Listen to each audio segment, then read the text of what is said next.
Now, while I was out in New York, Jim had come to me and said, I've got some things going on, I'd like some prayer for it. And so I had agreed to pray for him. And he he said most of the prayer. But I had a couple of little visions. One was a community chest, like Monopoly board on his throat, on his voice box. And then another one was of a bone that was cracked, and there was a shark that was trying to make its way into the bone and separate it, and then it would bounce back out and take another run. It was going over and over.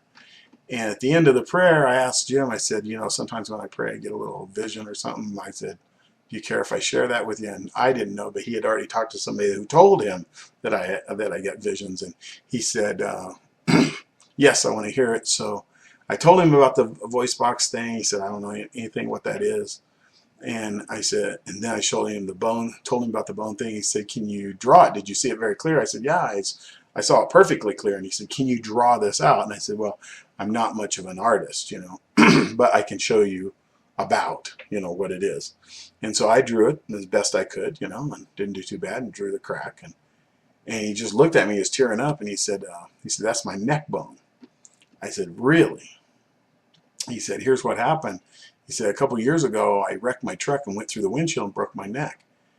And the doctors wanted to fuse my neck, but I'd be a, paraplegic for the rest of my life. I'd be in a wheelchair the rest of my life. And he said, I prayed about it, and I didn't feel a release from the Lord to do it. And he said, 90 days later, a miracle. He said, I walked out of that hospital. He said, but my neck is still cracked. And they told me that if I ever fell down, had anything, I could just snap it and die instantly. And and of course I lived with really bad headaches, and there'd come a time when I'd have to have that surgery. And he said, it's so bad now that I want to have the surgery, but I don't feel released to have the surgery. But if I don't do something, I'm just going to kill myself. It's just it's so horrible. And he went through what he was going through. And he said, he asked me to pray and said, can I go have that surgery? I was like, man, that's too heavy. I said, that's just really heavy. And anyway, so long story short, I prayed for him, and I heard very distinctly these words: tell him this, I have preserved him for a day, and in that day he will know it. And I was just, oh man, which meant to me not to have the surgery, which I figured meant to him.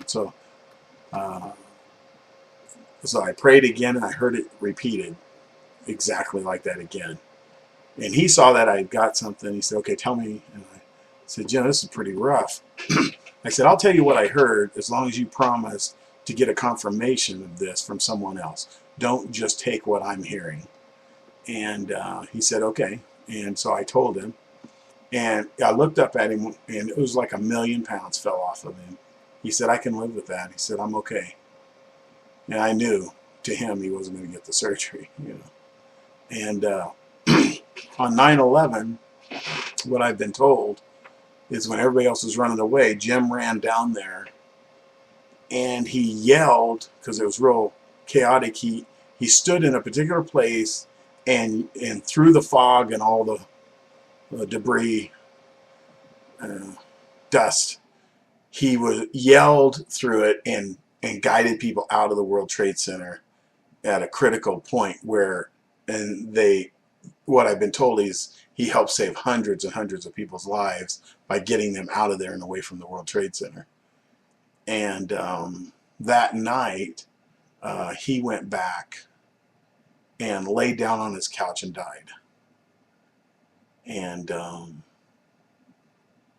anyway, so as a little bit of that God did something there.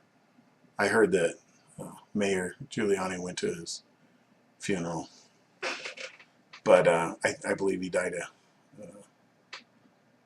doing what God had appointed him to do in that situation. So,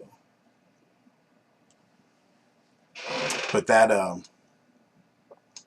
ended our fundraising in that way. And I went back and told everybody that I wanted to quit ShareValue, and I was done.